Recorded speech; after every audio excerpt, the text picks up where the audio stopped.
Throughout this entire pandemic, there have been a few supplements that have gained a lot of attention and spotlight in terms of improving the immune system. One of those supplements is known as quercetin. But in this video, what I'm going to do is present to you a very novel derivative of quercetin known as dihydroquercetin and explore some of its unique features and health benefits. So for those of you who are brand new to my channel, my name is Lucas, the founder of Ergogenic Health, and my mission is to bring you the most cutting edge health information that you'll struggle to find on Google. So please like this video and hit subscribe down below if you want to stay up to date with the latest and greatest health research. So what is dihydroquercetin? Well, dihydroquercetin is a natural bioflavonoid, and interestingly, it's actually found rich in the Siberian larch bark extract, and dihydroquercetin is included in most dietary supplements prescribed for the prevention of cardiovascular diseases such as atherosclerosis, heart attack, and stroke, but it's also gaining some attention for diabetes and cerebrovascular dysfunction. Let's get into sources of dihydroquercetin. Now, before I mention this, there will be a link to purchase pure dihydroquercetin in the video description down below if you want to test out and try out dihydroquercetin for yourself. But if we have a look at some of the key sources of this particular compound, we can see that it's actually rich in milk thistle or Silybum marianum, which you can see here, and then also some other herbs and compounds that we know of, such as grapeseed, also olive oil, and even allium, which is onions. Now, the estimated individual DHQ exposure based on the anticipated daily consumption of commonly consumed foods in the US is about 426 milligrams per day. So what are the key features of DHQ or dihydroquercetin? Doctors describe DHQ as a complex product with extensive properties. The antioxidant and capillary protective effect is well documented, along with protection of cell membranes, increasing the elasticity of blood vessels and prolonging their life. It also appears to possess a potent anti-inflammatory effect via also improving cell nutrition and oxygenation, stimulation of skin renewal due to enhanced collagen synthesis. It also appears to have a potent hepatoprotective effect, which means it's highly liver protective. It can improve the synthesis and creation of a reserve of proteins, phospholipids, bile salts, and cholesterol. It also appears to possess a detoxification effect, which can help to bind various poisons into stable forms and remove them from the body due to the activation of this capillary blood flow. And dihydroquercetin, also known as taxifolin,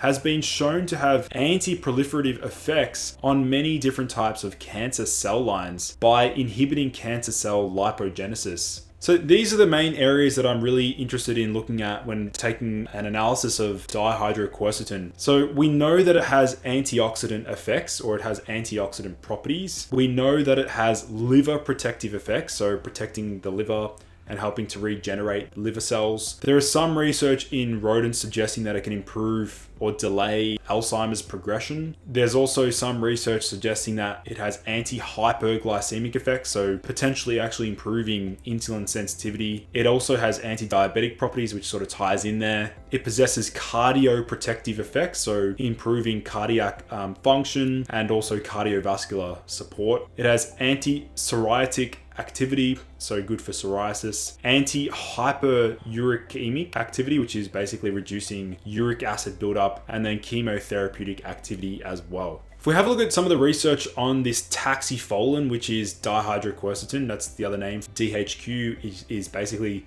taxifolin.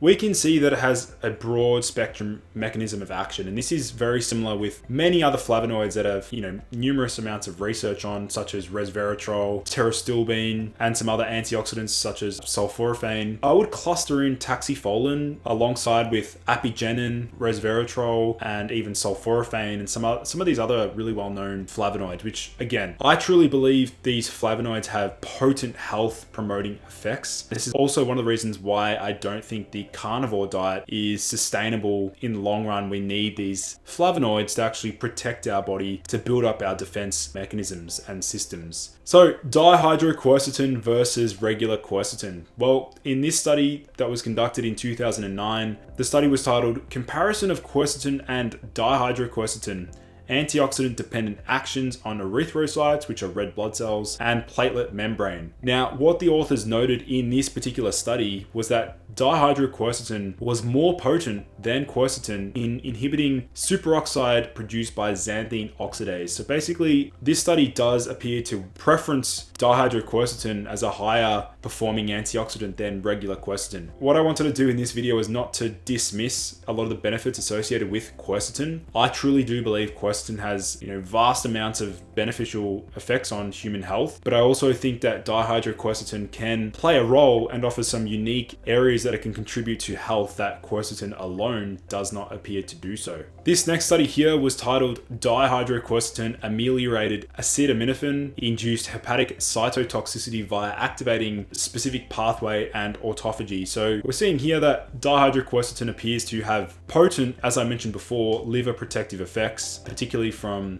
certain medications that are known to damage the liver in high doses. So when looking at dosages for dihydroquercetin, the recommended daily dosage is between 50 milligrams and 100 milligrams for an adult. What's really interesting is that dihydroquercetin appears to be most beneficial when consumed with foods and or fats. Another important point to note is DHQ is simply a novel quercetin alternative. I really want to also emphasize and highlight that this is not to take away from a lot of the benefits associated with quercetin. What I'm really looking forward to seeing more of is this research on taxifolin, or this dihydroquercetin, to sort of see if it offers any new benefits and novel benefits that quercetin by itself does not offer. I will be keeping my eye out for further research, but as you guys know, I thought this would be a useful video to share because, again, you guys know that I love to share new and novel health information that, again, it's not easy to find on Google. So if you did like this video and you want to test out